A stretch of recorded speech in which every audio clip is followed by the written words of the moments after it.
Let's bring in NBC News political reporter Megan Leibowitz for more on these results and some other headlines from Washington for us. Megan, good morning. So let's start with this loss here for Representative Massey in the Kentucky primary. Tell us what it tells us about President Trump's influence on the GOP right now.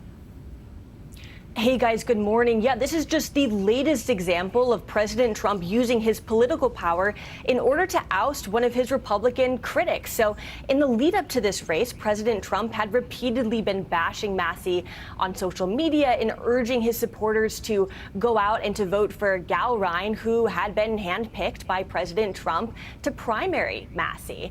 Now, this is just the latest example of President Trump being able to flex his political power.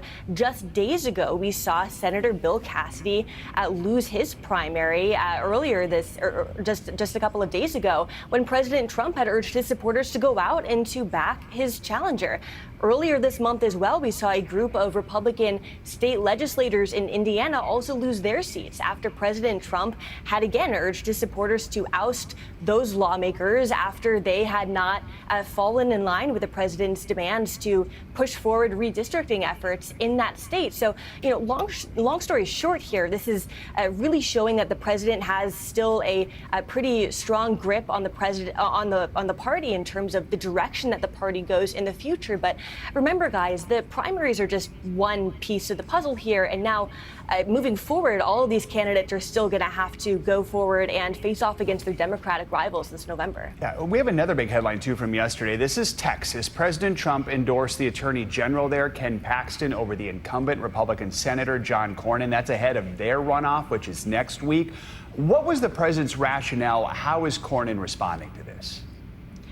Yeah, so the president talked about loyalty in his Truth Social post where he had endorsed Paxton, saying that he felt like he was getting enough of that loyalty from Paxton and not enough of it from Cornyn. So in that Truth Social post, one of the first things that he talked about was he said that Paxton was someone who has always been extremely loyal to me and the MAGA movement.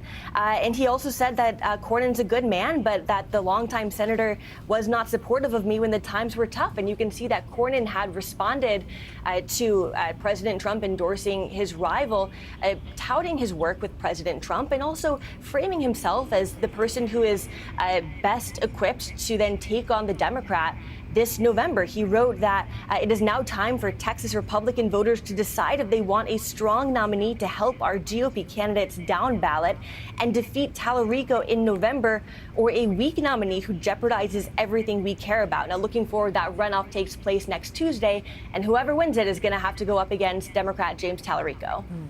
Megan, we also do want to ask you here news related to the war in Iran. On Capitol Hill, the Senate voted yesterday to move forward with this resolution. It would force President Trump to end the war with Iran. But this is a real breakthrough for this Democratic-led effort. We've been seeing this for a while. One Republican senator who recently lost his state's primary flipped his vote this time around to get them there. Tell us about this and what happens next with this resolution.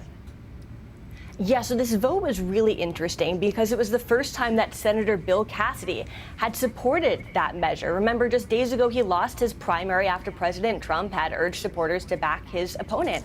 So in his rationale for describing why he had decided to flip his vote and to vote in favor of this war powers resolution, Senator Cassidy had said that the White House and the Pentagon left Congress in the dark and said that until the administration provides clarity, no congressional authorization or extension can be justified. Now, the vote here was 50-47, with 3 Republican senators who had previously opposed the bill missing the vote. So moving forward, it still has to pass another vote in the Senate. And if those 3 Republicans still vote against the resolution, it'd be a 50-50 tie and it would fail. But if another Republican flips, it would ultimately move past the Senate.